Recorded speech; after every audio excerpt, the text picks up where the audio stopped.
As we all know, we have now a panel. It is a very short panel. We have 3 representatives of very important organizations. So we have the point of view of a national qualifications authority. We will have the point of view of Business Africa, and we will have also the point of view of workers, let's say, the Organization of African Trade Union Unity. The panel is just 15 minutes, so we have more or less 5-6 minutes per panelist. And I'd like to ask then first Mrs. Jacqueline Mugo from Business Africa. And here we have all the questions that we had proposed. So our panelists can choose to reply to one of them or a combination and, let's say, do a merged response to these various issues. Let us immediately then move. Jacqueline, thank you very much for being here with us. We know how busy you are. And you also know how important it is to have Business Africa participating, contributing, inspiring the work of ACQF. Jacqueline, I just wanted to acknowledge and confirm that you are here. Yes? Yes, thank you very much. I'm here representing Mrs. Jacqueline. She had to step into another meeting, but I'm here to represent Business Africa. Thank you. My name is Grace Kaume. Thank you very much, Grace. Excellent. Grace, we have these 3 questions, and I'm sure you have discussed well with Jacqueline. So the socioeconomic recovery from the pandemic will require massive retraining, upskilling, requalification of the active population. And this is, of course, very important and concerning for Business Africa and its constituency. Which are the new skills you consider fundamental for a successful transition? And these transitions, various digital, green, automation, social also, citizenship, other skills. So this is one of the questions. Then the other one is, how should these new emerging skills be developed and supported by the qualification system and framework? And in your view, how should ACQF support this transformation? So this is a set of questions, and your reply can address them the way you consider really fit for purpose for business from the point of view of Business Africa. And thank you already, Grace. The floor is yours. Thank you very much. I'll pick it up from there. Apologies from Mrs. Jacqueline. She had to step into another meeting urgently. And yes, from Business Africa, it's true that there is a shift in terms of the skills that are required at the workplace really today. But just to mention, this change has not come today. Prior to the pandemic, there were already changes that we're experiencing. And these were really highly driven by things like, globalization, changes in technology, demographic changes, among others. So currently we have some new skills that are required at the workplace. We have some skills that have been declared redundant or are being declared redundant with time, and others relevant, yes, but insufficient as we move on. And we've seen that even from surveys that have been done. So in terms of the skills that are required really for the successful transition, I would like to note that as Business Africa, and even by extension, Federation of Kenya Employers, there are quite a number of research studies that we have done during the pandemic period, and basically checking then on the skills that are required and what employers are looking for and will be hiring for moving forward. I must say I was excited listening to the presentation that just ended, because some of those actually reflected in some of the surveys that we did. And the top 10 that we picked during the pandemic period, one as recent as a survey that we did in June of this year, indicated that one, employers are looking for digital skills as a top skill, and that's what they will be looking for moving forward. You have to have the required digital skills moving forward. Creativity and innovation came second in our report. Communication was noted as really key as the number 3. Teamwork and collaboration, we put them together, came up as the next Then emotional resilience, and I saw resilience in the previous one, the presentation that has just been made. That was noted really as a critical skill that employers will be looking for. Problem solving, technical skills, and organizational skills in that order. So we see really our top three were digital skills, creativity, innovation, and communication skills. What we noted is that there were a mix then of some technical skills, but also soft skills. But the soft skills took a bigger chunk of what employers said they'll be looking for. And when we looked at other surveys, then they highlighted things like leadership, flexibility, adaptability, critical thinking, emotional intelligence, among others. But the ones that I've highlighted are the ones that our surveys brought out. In the next question, then you asked us to look at how these emerging skills should be developed and how they should be supported by qualification frameworks or systems. What we'd like to note is that I think the way forward is really around collaboration. That is what we are underpinning. And we're looking at collaboration between employers, between employees, between governments, between institutions, in that there is no one institution that will be able to do it alone. These institutions have to work collaboratively because the employers know the needs and the gaps that are in the market and that they're looking for in the labor market. But then we need to develop the employees that we have. It doesn't mean that we should throw them out. And that's why the issue of reskilling and upskilling comes in. So we must work together. The institutions, as they're developing these curriculums, they have to take into account the inputs from the employers in terms of really what the needs of the labor market are.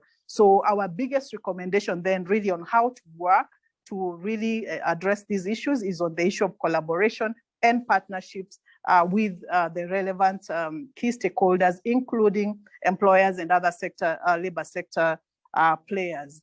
Then, of course, the issue of taking up multiple approaches is one that we recommend. There will be no one size that fits all because these skills cannot all be developed in a classroom. Some of them can only be developed through an experiential manner, through coaching, through mentoring, through exposures, through allowing people to be part of project teams.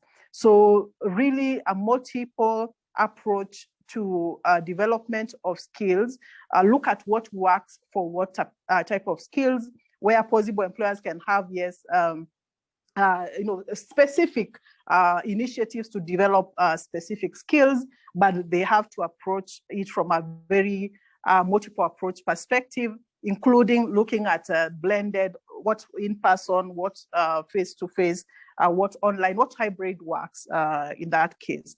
And how qualification systems and frameworks can support this then is really to ensure that there is that flexibility that is provided for, because employers have a business to keep businesses ongoing and productive. So as people are being allowed to go to work, we must be sure that work is happening at the workplaces. So really, they have to promote that flexibility. Of course, we want people to grow and progress in their careers, and not just in one career, but even across careers, really. COVID has taught us that people who are in certain careers during that time had to shift to others.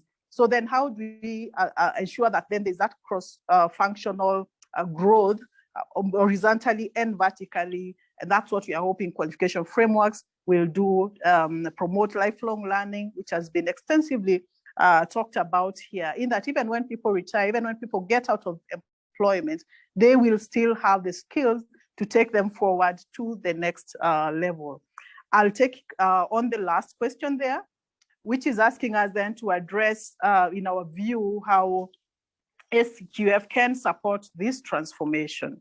First is really to help the various countries to ensure that there is, some standardization, harmonization of qualifications and qualification frameworks at a country level. Some countries are very advanced, some are not all, they're not all at the same level. I'm glad I've seen the DG of KNQA, because Kenya is one of those countries that already has a framework, a Kenya National Qualifications Framework that is in place. So first, if all countries can be at that level, that would be a good place to start. Second is then standardization and harmonization at an Africa level. So can I be able to move to a different African country and be able to get employment and be able to get opportunities without struggling in terms of where my qualifications fit in? We are seeing that as an opportunity to help Africa to address things like challenges in terms of surpluses or shortages of labor. We know some countries have excess labor supply in certain categories, but others have shortages in others. So that really will go a long way to ensure that there is that mobility of labor. We are looking at really that export of South to South migration as we talk about it today. Then we are looking at really ACQF then supporting implementation of the same. Frameworks cannot be anything without implementation. They will just remain that, a document that is on the shelves and no one is using. So how do we then make them a reality? That's really a key discussion that we need to hold. Once we have all these documents, so what? How do we make them a reality? Who do we need to bring on the table? Who do we need to engage to make sure that they are adequately implemented? And lastly, but not least, is then to ensure that all key stakeholders are involved, are engaged in all these discussions, from the frameworks development, conceptualization, documentation, implementation, giving of feedback, monitoring and evaluation of how they are being implemented. Really, just to note that the one player that cannot be left out is the players within the labor sector. We're talking about employers. They know what the challenges are, what you've been struggling with, issues of skills mismatch that have been a big issue. Even some surveys that we've conducted here have shown jobs and skills mismatch over time. And so this is the only way to address if we ensure that all key stakeholders are on board. Thank you. Thank you very, very much, Grace. This was absolutely very comprehensive, evidence-based also. Thank you for using also the results of the surveys, studies done by Business Africa. And thank you very much for all these recommendations towards the ACQF. It is very timely because the process is now intensifying development of the policy and technical documents of the ACQF. So thank you very much for being here today, and regards, of course, to Jacqueline. And we are very, very privileged for having you with this interaction. Thank you, Grace. Thank you. Thank you. And now we move to another fundamental, of course, player in the ecosystem and panorama of work, trade unions. So thank you very much, Mr. Ude Valentin, Assistant Secretary General of the Organization of African Trade Union Unity. Valentin has been a very assiduous participant of most of or almost all ACQF activities, webinars. He has also participated in the inaugural workshop in September 2019 in Addis. We have then these questions for you, and Valentin, please reply either relevant from the point of view of the African of the unity. So very quickly, are lifelong learning systems, I think this is a perspective of the interest for the trade unions, are lifelong learning systems ready to provide the new skills and learning opportunities workers need in the recovery, the post-COVID-19 recovery, and in this era of transformation? What are the most important gaps of lifelong learning systems and what should be done to solve them as a high priority? Then another question is, can you share maybe some cases of good practice, and could you mention them in respect exactly to better lifelong learning? And finally, again, the same question, in your view, How should the ACQF support this needed transformation and improvement of lifelong learning in Africa going forward? Thank you very much, Valentin. The floor is yours. Thank you. Maybe you are muted.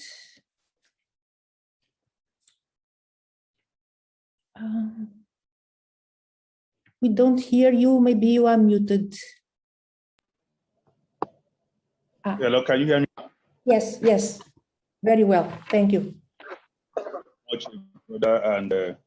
And on behalf of the Executive Committee, the Secretary General of Organization of African Faith and Unity, Brother Risky Muzid, and millions of workers, I want to express our appreciation to the African Union and the organizers of the peer learning under the ACQF platform for giving us the opportunity to be part of this webinar.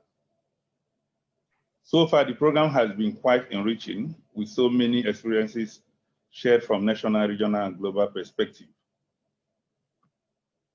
Lifelong learning is continuous and dynamic, and as a lead towards socio-economic development of society. It is worthwhile noting that in our time, this 21st century, technological changes and globalization, along with demographic and climate change, are transforming the world, opening new opportunities. However, this also poses some challenges to people in obtaining access to decent work and challenges for enterprises in adapting sustainably. Also, the outbreak of COVID-19 pandemic in the beginning of 2020 has definitely caused the most serious disruption to the world of work in modern times and accelerating the transformation that have evolved over years and aggravated existing inequality. Furthermore, in most countries, irrespective of their stage of development, the ongoing social and economic transformation continue to raise this key question about the future of work. What will be the jobs of the future and what skills will they demand?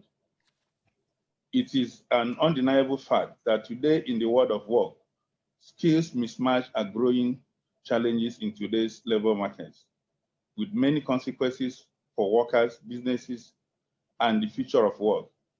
This situation therefore demands for a reinvigorated momentum for investing in people's capacities that reflect a heightened sense of urgency and shared responsibility, especially in the post-pandemic recovery process, which then calls for placing greater priority on skills development and empowering people from a lifelong learning perspective, scaling, reskilling, and upskilling throughout all stages of life for a precondition and an accelerator for people to access decent work opportunities and enable smooth transition into labor markets and within labor markets. Skills development and lifelong learning are fundamental enablers of decent work, productivity, and sustainability that can raise the value and output of labor, empower the lives of workers, and enrich societies. For individuals, they provide the key to pursue their interests and aspirations and access the labor market, escape from poverty and social exclusion, and adapt to the changing world of work. Skill development policies, systems, and resources in many countries need to be urgently developed and strengthened to meet the current and future challenges. This can be achieved through social dialogue, which holds the key to shaping a training system and improving the links between education and training and the world of work to ensure benefits of structural change and shared structural change are shared fairly. The outbreak of COVID-19 has added new challenges to education and training development system. Apart from posing a major health threat to billions of people, it has also changed the way people work, communicate, teach, and learn.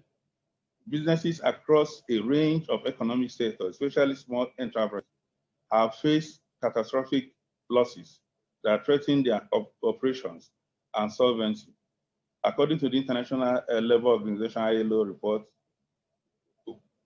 full or partial lockdown measures affected almost 2.7 billion workers, about 81% of the workers as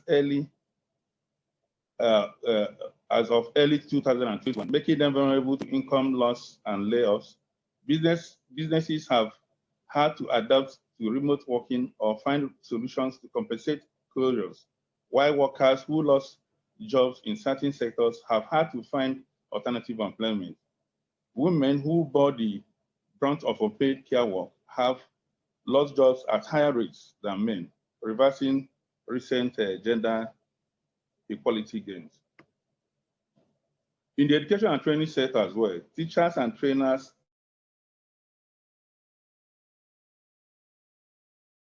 have faced unique challenges as schools and technical and training institutions have been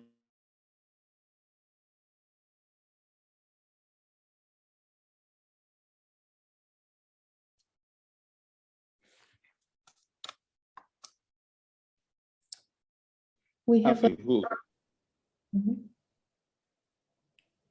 as a whole on skills policies and system reforms, skills anticipation, skills for social inclusion, recognition of prior learning, and work-based learning, among others.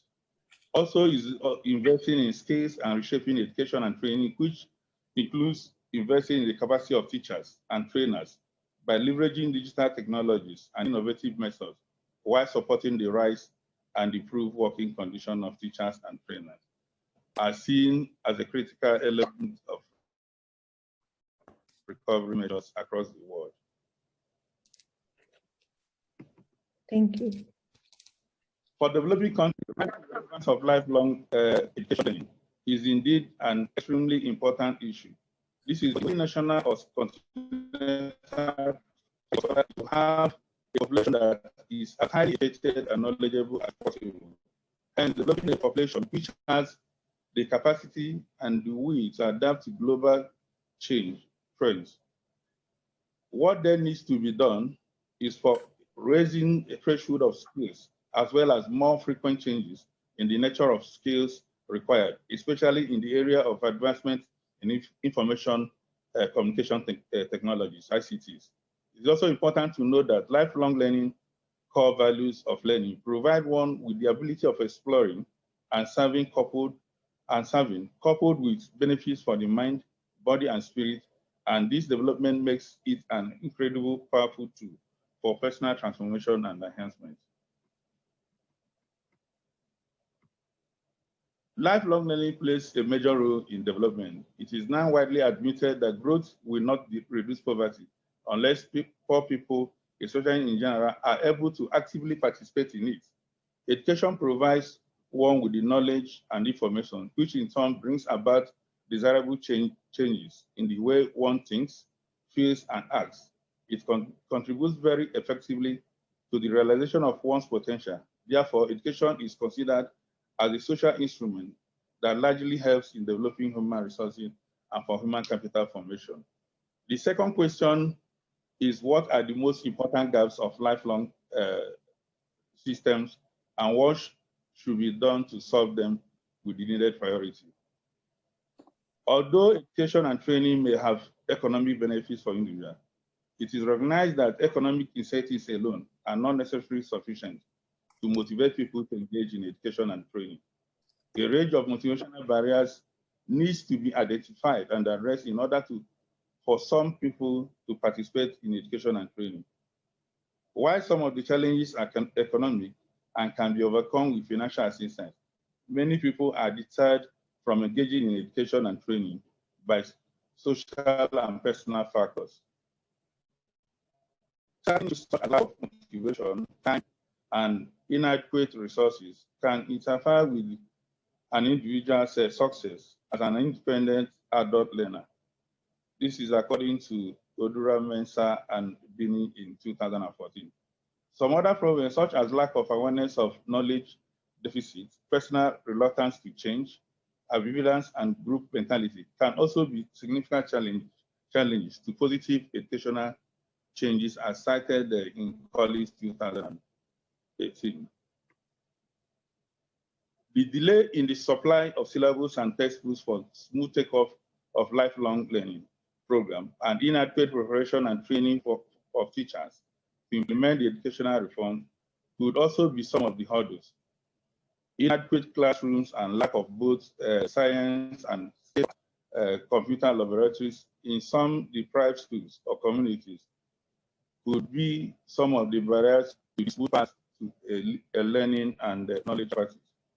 To help solve these challenges or gaps that we have pointed at above, one is that we provide the needed infrastructure and also train the human resource to handle the lifelong learning program and create more awareness for people to adhere or appreciate the benefit of lifelong learning.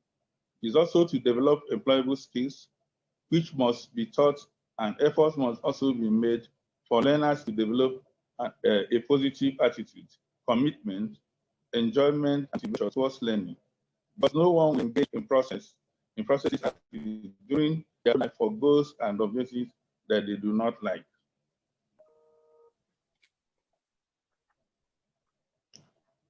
Also is to promote lifelong learning as a continuous, collaborative, self-directed, active, broad in domain, evaluative, and fulfilling, and applicable to one's profession as well as all aspects of one's life, since this has emerged as a major global educational challenge, and it is resolving in Africa.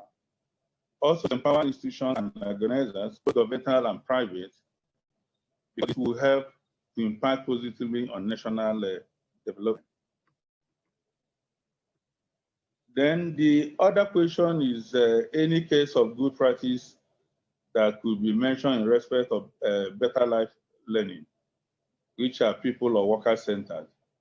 A classic example is the International Labour Organization Labour Conference 109 section 2020, which has a full report on shaping skills and lifelong learning for the future, which is this is an approach by the ILO tailored towards the betterment of workers.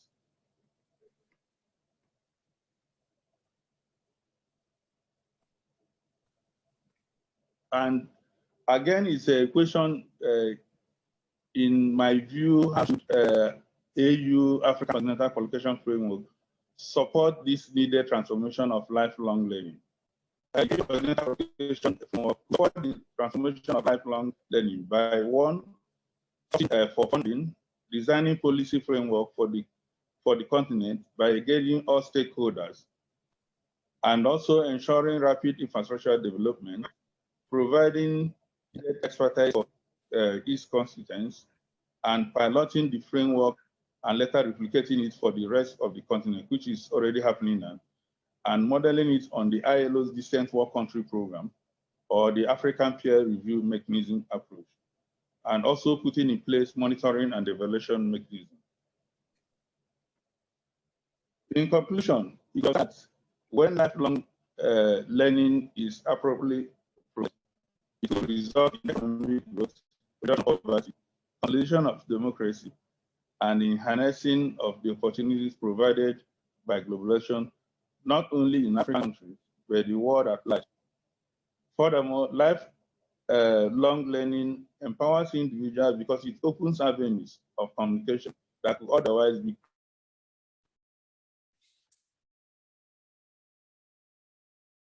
closed, personal choice and control over one's environment. It is also an appropriate strategy for the acquisition of many skills. It is also found as key to which individuals can unlock the full range of their talent. I thank you very much. This is the view of the Organization of African Trade Unions. Thank you very much, Valentin, and Organization of African Trade Unions Unity for this statement, for all the proposals and elaboration on the importance of lifelong learning and how to address the needs, the vast needs, but also the the way forward also in relationship with collaboration with the ACQF. Thank you very much. And now we will have the pleasure to have with us Dr. Mukwana. Dr. Mukwana is the Chief Executive Officer of Kenya National Qualifications Authority.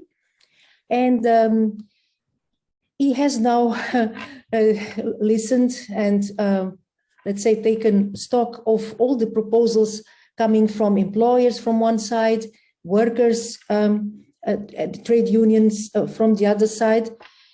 And he has also 3 questions.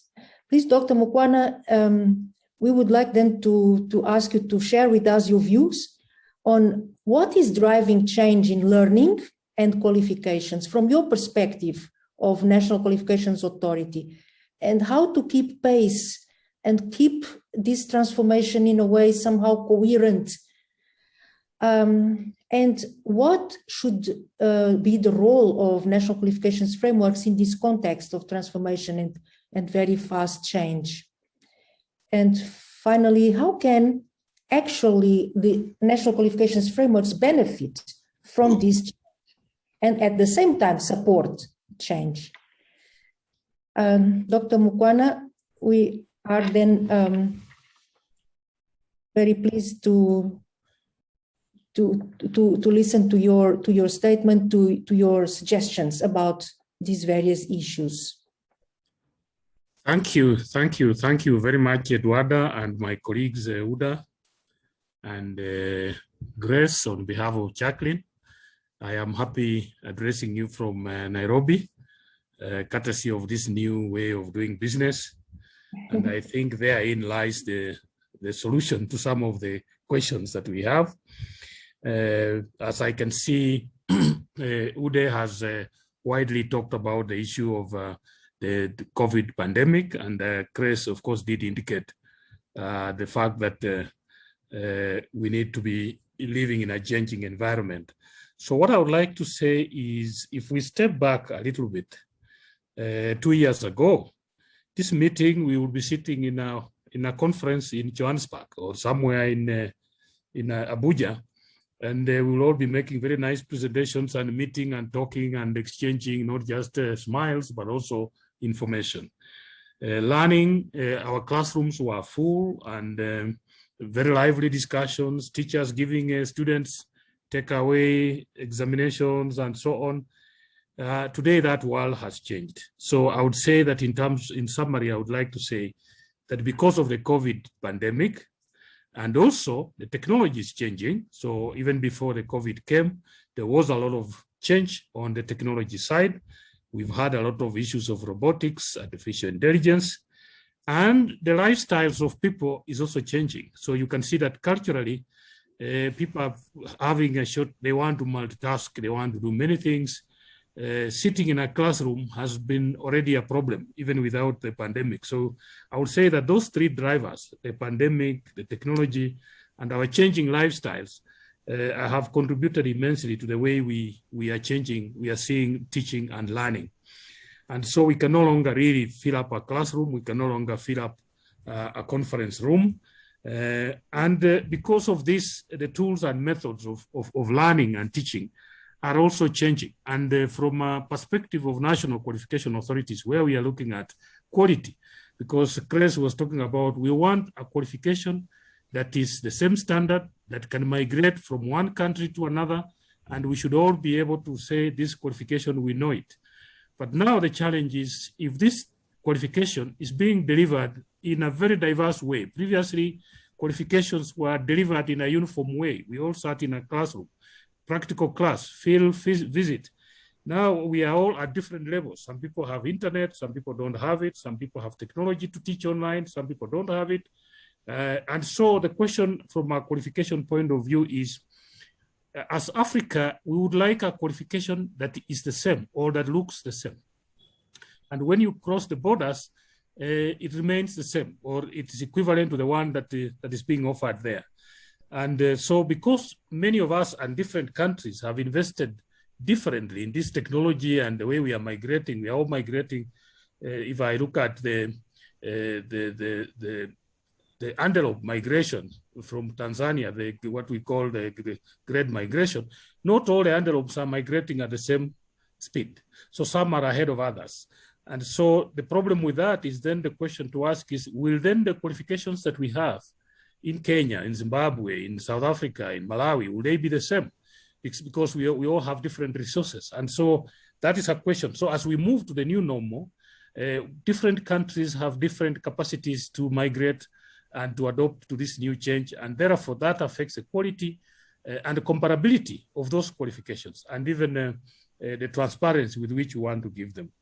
And so because national qualifications set national standards for qualifications, we are concerned that we would like, as we change the methods of learning and the methods of teaching, that these qualifications can still remain nearly the same and comparable and of the same quality.